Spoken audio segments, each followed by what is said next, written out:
In the heart of a bustling city, there was a small church named Stidi. Michael's known for its beautiful stained glass windows and its ancient pipe organ. The organist, Sarah, was as old as the church itself, and she had played the organ for the congregation for as long as anyone could remember. Her fingers danced on the keys, producing music that seemed to transcend time itself. One Sunday morning, as the congregation gathered for service, they were met with an unusual sight. Sarah was not at her usual place at the organ. Instead, a young man named Daniel was sitting there, nervously leafing through the sheet music. Whispers of confusion rippled through the pews.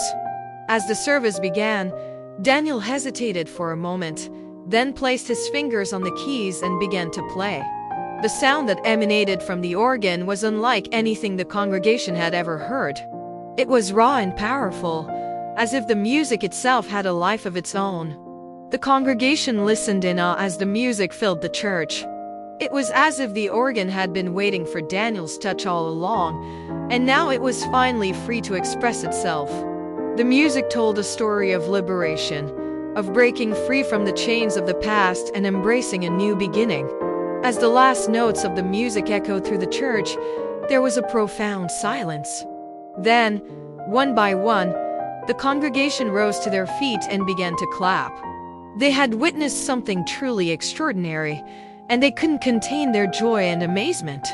After the service, the members of the congregation approached Daniel, eager to know more about the young man who had unlocked the hidden potential of the old organ.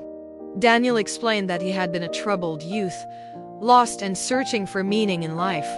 But one day, he had a spiritual awakening and felt a calling to share his gift of music with the world. The pastor of Stidi, Michael's Reverend Samuel, approached Daniel and said, "You have shown us today that sometimes we need to let go of the familiar and embrace the new. Your music has reminded us of the biblical story of the Israelites' journey to freedom."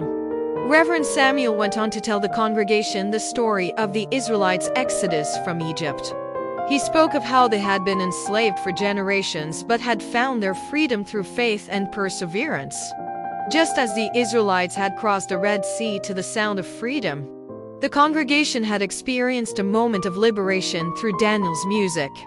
From that day forward, Daniel became the church's new organist, and he continued to inspire the congregation with his extraordinary talent. Stiti, Michael's church, became a place where people came not only to worship but also to experience the sound of freedom, a reminder that sometimes the most beautiful and transformative moments in life come when we let go of the familiar and embrace the new, just as the Israelites had done centuries ago.